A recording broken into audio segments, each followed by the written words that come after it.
രാവിലെ ശക്തമായ മഴയായിരുന്നു. ഇപ്പോൾ ഏതായാലും മഴ അല്പമൊന്ന് തോർന്നിട്ടുണ്ട്. എങ്കിലും കൂടുതൽ ജാഗ്രത പാലിക്കണം. പ്രത്യേകിച്ച് മലയോര മേഖലകളിലൊക്കെ തന്നെ ജാഗ്രത പാലിക്കേണ്ടതുണ്ട്. ഇടിമിന്നലോട് കൂടിയ മഴ ഈ തെക്കൻ ജില്ലകളിലൊക്കെ ഉണ്ടാകുമെന്നുള്ളതാണ് കാലാവസ്ഥാ പ്രവചനം. അതുകൊണ്ട് തന്നെ മലയോര മേഖലകളിലൊക്കെ താമസിക്കുന്നവർ, തീരദേശത്ത് താമസിക്കുന്നവർക്ക് കൂടുതൽ ജാഗ്രത പുലർത്തണം എന്നുള്ളതാണ് കാലാവസ്ഥാ നിരീക്ഷണ കേന്ദ്രത്തിന്റെ മുന്നറിയിപ്പ്.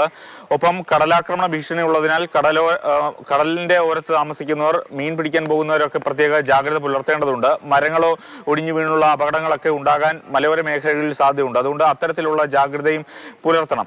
ഏതായാലും ഇപ്പോൾ വലിയ തോതിലുള്ള പ്രശ്നങ്ങളോ വെള്ളക്കെട്ടോ ഒന്നും തന്നെ തിരുവനന്തപുരം നഗരത്തിലോ അല്ലെങ്കിൽ മറ്റ് പ്രദേശങ്ങളിലോ ഒന്നും തന്നെ ഉണ്ടായിട്ടില്ല എന്നുള്ളതാണ് നമുക്ക് മനസ്സിലാക്കാൻ കഴിയുന്നത്. ഇന്നലെ രാത്രിയിലും നേരിയ തോതിലുള്ള ചാറ്റൽ മഴ ഉണ്ടായിരുന്നു. ഇന്ന് രാവിലെയാണ് അതിശക്തമായ മഴ ഏതാണ്ട് 1 മണിക്കൂറോളം പെയ്തത്. ഇപ്പോഴും വലിയ കാര്യമായ പ്രശ്നങ്ങളോ വെള്ളക്കെട്ടോ എങ്ങും തന്നെ ഇല്ല. ഈ വരുന്ന വഴിക്ക് ചാക്ക ഭാഗത്തൊക്കെ നേരിയ തോതിൽ ഒരു വെള്ളക്കെട്ട് രൂപപ്പെട്ടിട്ടുണ്ട്. പക്ഷേ ഇപ്പോൾ മഴ ഇങ്ങനെ തോർന്നു നിൽക്കുന്ന ഒരു സാഹചര്യത്തിൽ അത് ഇറങ്ങി പോകാനുള്ള സാധ്യത തന്നെയാണ് ഉള്ളത്. ഏതായാലും ഇന്ന് ശക്തമായ മഴ ഈ തെക്കൻ ജില്ലകളിൽ ഉണ്ടാകുമെന്നുള്ളതാണ് കാലാവസ്ഥാ പ്രവചനം. ഇടിമിന്നലോടുകൂടിയ മഴയായിരിക്കും. ഒപ്പം വടക്കൻ ജില്ലകളിൽ ഓറഞ്ച് അലർട്ടും നൽകിയിട്ടുണ്ട്. മറ്റ് മുന്നറിയിപ്പുകളൊന്നും തിരുവനന്തപുരം ഉൾപ്പെടെയുള്ള ജില്ലകളിൽ ഇല്ല എങ്കിൽ പോലും തികഞ്ഞ ജാഗ്രത പാലിക്കണമെന്നുള്ളതാണ് മുന്നറിയിപ്പ്. മാത്രമല്ല, തിരുവനന്തപുരത്തെ മലയോര മേഖലകൾ, പൊന്മുടി പോലെയുള്ള വിനോദസഞ്ചാര കേന്ദ്രങ്ങൾ, അവിടെയൊക്കെ ശക്തമായ മഴയുണ്ടോ? അതിന് എന്തെങ്കിലുമൊക്കെ നിയന്ത്രണം ഈ മേഖലയിലേക്ക് പോകുന്നതിന് ഉണ്ടായിട്ടുണ്ടോ, പ്രഖ്യാപിച്ചിട്ടുണ്ടോ? ഏതായാലും ഇപ്പോൾ പൊന്മുടി അടക്കമുള്ള വിനോദസഞ്ചാര കേന്ദ്രങ്ങളിലേക്കുള്ള പ്രവേശനത്തിന് യാതൊരു തടസ്സവുമില്ല. ഇന്ന് രാവിലെയാണ് മഴ ഇങ്ങനെ ശക്തി പ്രാപിച്ചത്. അതുകൊണ്ട് തന്നെ പുതിയ അറിയിപ്പുകളൊന്നും തന്നെ വന്നിട്ടില്ല.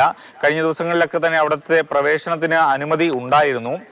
അതോടൊപ്പം തന്നെ മലയോര മേഖലകളിൽ ഈ മരം കടപുഴകി വീണോ അല്ലെങ്കിൽ മരം ഒടിഞ്ഞു വീണോ ഉള്ള അപകടങ്ങളൊക്കെ ഉണ്ടാകാനുള്ള സാധ്യത കണക്കിലെടുത്തുകൊണ്ട് അപകടകരമായി നിൽക്കുന്ന അത്തരം മരങ്ങൾ വെട്ടിമാറ്റുകയോ അല്ലെങ്കിൽ ഈ മണ്ണിടിച്ചിലും സാധ്യതയുള്ള മേഖലകളിൽ അതിനു വേണ്ടുന്ന ക്രമീകരണങ്ങൾ അല്ലെങ്കിൽ ആളുകൾ അവിടെ നിന്ന് മാറി താമസിക്കുകയൊക്കെ ചെയ്യണമെന്നുള്ള ഒരു മുന്നറിയിപ്പ് നേരത്തെ തന്നെ ജില്ലാ ഭരണകൂടം നൽകിയിരുന്നു. അല്ലാതെ പ്രത്യേകിച്ച് ഇന്ന് പുതിയ മുന്നറിയിപ്പുകളൊന്നും മലയോര മേഖലകളിൽ നൽകിയിട്ടില്ല. ഏതായാലും ഒരു സ്വയം ജാഗ്രത ഈ മഴയുടെയൊക്കെ പശ്ചാത്തലത്തിൽ വീണ്ടും ഒരു ഇടവേള കഴിഞ്ഞ് മഴ ഇങ്ങനെ ശക്തമാകുന്ന സാഹചര്യത്തിൽ വേണം എന്നുള്ളത് തന്നെയാണ് മുന്നറിയിപ്പ് നൽകിയിരിക്കുന്നത്.